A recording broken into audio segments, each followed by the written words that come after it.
Le harcèlement n'est pas un simple conflit, c'est une souffrance qui détruit peu à peu.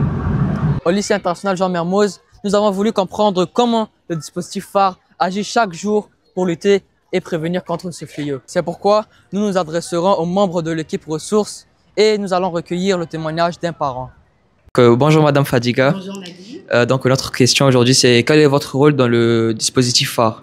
Alors, dans le dispositif phare, on a mis en place une équipe ressources. Cette équipe ressources a pour objectif justement d'accompagner les préventions, les sensibilisations et surtout d'entretenir et de soutenir les élèves qui subissent du harcèlement dans notre établissement. Notre rôle est de pouvoir accueillir les élèves impliqués dans des situations potentiellement de harcèlement scolaire, de les écouter sans jugement et ensuite d'accompagner les autres collègues dans le suivi des situations qui se présentent.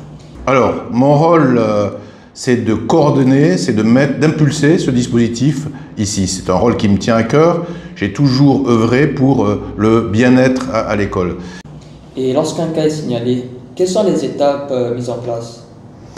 Alors, en général, il y a deux cas. Soit c'est la famille qui détecte un problème dans le comportement de son enfant et qui le signale à l'équipe éducative, soit c'est l'équipe éducative qui détecte des situations anormales, soit c'est parfois les élèves eux-mêmes qui le mentionnent aux adultes les plus proches d'eux, en général l'équipe éducative. D'abord en prévenant, en repérant et en traitant.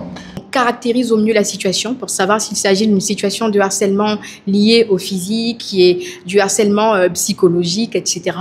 Troisièmement, on met en place un système d'accompagnement des personnes et pas seulement des personnes dites harcelées, mais aussi des témoins ou encore des personnes même autrices de cet harcèlement-là. Donc bonjour madame et monsieur Mroué. Donc notre question pour vous aujourd'hui c'est que faire si votre enfant vous parle de harcèlement? Ah bah dis donc, c'est une grande histoire ça. Oui, parce que je passe par là. J'ai un enfant qui est autiste, alors il souffre de ça. Il faut l'assurer, il faut être à côté toujours, donner confiance à lui-même. Et il ne faut pas l'abandonner, il faut toujours à côté et donner un peu l'importance pour lui-même. Mais aujourd'hui, quels sont les moyens de prévention mis en place pour éviter ces cas d'harceleurs et d'harcelés? Moyen de prévention, je dirais, ça tient en un mot, la communication. Communiquer. Il faut absolument parler. Actuellement, dans notre établissement, tout au long de l'année, on parle de harcèlement. On sensibilise nos élèves d'ailleurs dès le plus jeune âge.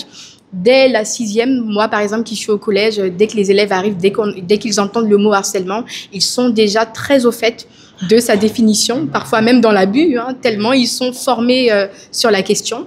Nous avons également des actions de formation pour l'équipe ressources et des ateliers, conférences avec des participants experts extérieurs, comme ce sera le cas à la journée du 6 novembre.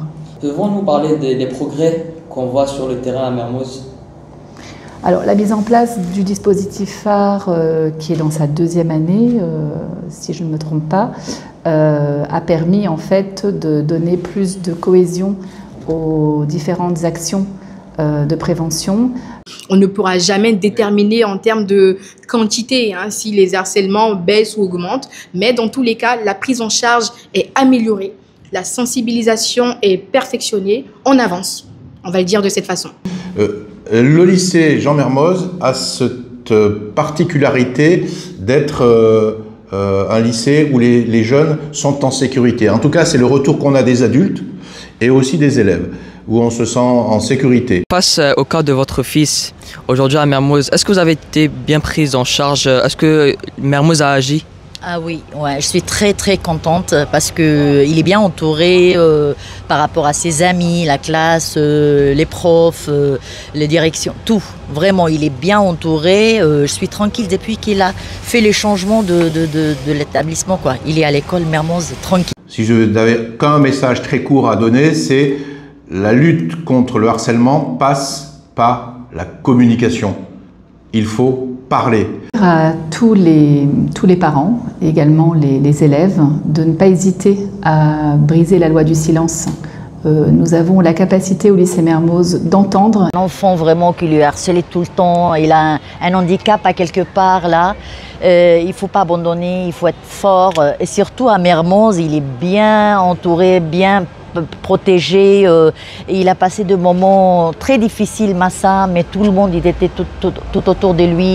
Un message pour ces personnes qui subissent du harcèlement, parlez. Nous avons besoin que vous parliez afin de pouvoir vous soutenir et vous accompagner au mieux dans ce que vous subissez. Nous sommes là pour vous. Et moi, je vais vous dire que le harcèlement n'a pas sa place à l'école, ni ailleurs. Alors, brisons le silence, soutenons les victimes et soyons tous des acteurs du respect. Alors, disons non à l'harcèlement, non to bullying, non à l'acoso, là est un amour.